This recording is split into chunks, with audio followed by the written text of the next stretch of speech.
Hello and welcome to the Consumer Advice Show. I'm Jane Constantinis. Now, a recent survey has revealed that more than 4 in 5 of us believe there's a compensation culture in the UK. Yet the same report shows that many of us would never even consider making a personal injury claim, even if we were confident that somebody else's negligence were to blame. Many of those people said they'd simply be too embarrassed to make a claim, while some believe compensation is only for people who don't have any money. Well, to address this and other matters arising from the survey, I'm joined by Muiris, Lyons and David Bott from the Association of Personal Injury Lawyers. Welcome to both of you. Thank you. So let's think about this research. Why aren't people making claims? Well, it's really quite interesting research because it shows two things. First of all, there is this perception of a compensation culture, and the statistics show that actually in the last 10 years there are less claims now than there were, across the board. So that gets rid of that perception of a compensation culture. But what was interesting about our research was that it showed that there are a number of people who are still very reluctant to bring claims, even where they've been injured through someone else's fault, and they're concerned about potentially legal costs, and they're also concerned about the embarrassment or stigma they feel may attach to them if they bring a claim.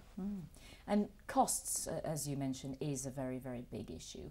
What's the truth about costs for the ordinary man or woman in the street bringing a personal injury claim? One of the first things that a lawyer should address with the ordinary man or woman in the street is obviously the cost side of things. And it might well be that they have the benefit of a before the event insurance, there's something on their household insurance or their motor insurance that benefits them, so that takes the problem away.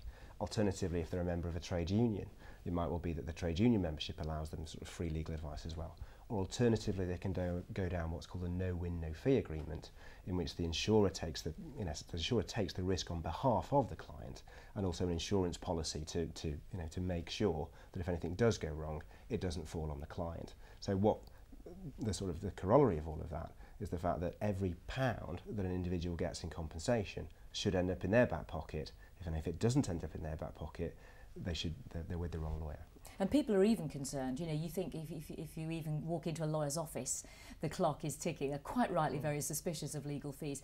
To even get that advice about how to fund the claim, is that free or do you have to pay for that? It should be. I mean, there's virtually no mechanism in which a client should be charged for this. I mean, if you look out there as to who's actually providing specialist advice, and if you do go to a specialist solicitor, and this is part of the reason why we're here talking today, because we represent the Association of Personal Injury Lawyers, which is an organisation that represents individual claimants, represents people who have been injured, and gives them a sort of a mechanism to show what's the best way through that. So it's not enough just to go to your local family lawyer that you've used for a long time. Well, I wouldn't think so. I mean, the way I look at it, insofar as if you had a heart problem, you would see a heart specialist. You might well start off seeing your GP because that's the person that you trust. And for personal injury work, you need a specialist.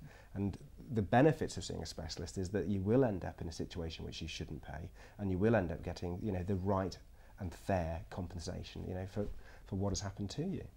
So your advice is go and see them if you think you might have a claim. Absolutely, absolutely. I mean, you can go on the APIL website. That will give you information with regards to a local accredited solicitor, and a local accredited solicitor will be a specialist and will be able to answer all of the concerns, and should be able to answer all of the concerns in a free environment. Now let's think about somebody out there who's had an injury and they're wondering if they've got a claim. And of course there's a great, stiff upper lip, nothing wrong with me, I'll hobble on and get over it sort of feeling, isn't there? How do you assess whether or not your claim might be worth something? Well, the starting point is to get some specialist legal advice and to try and get it early on so that things like evidence can be obtained before it might disappear, for example. And if you're in a sort of a workplace situation, maybe you have an accident at work and your employer owes a duty to keep you safe, but you still have an accident, then it's important that you do something about that very early on so that, as I say, the evidence can be obtained. And employers, they're all insured. It's compulsory for employers to have insurance in respect of these cases. And so they've already effectively paid the premium in respect of that risk. What would you say to that, David? How do you know whether you've got a reasonable claim? Well, I think that go to the lawyer, tell the facts, and say to the lawyer, this is what's happened to me. What do you think? And as long as you're in front of the right person, you know, you should get the right level of advice. And bear in mind that if you don't like that advice, you're more than, you know, you are entitled to a second opinion. Go to another lawyer, you know, to see what they say. But ultimately, it's about the facts, isn't it? And like as Muiris said there, with regards to a workplace accident, there might well be something in the, you know, in the logbook at work that said that there was an accident that took place.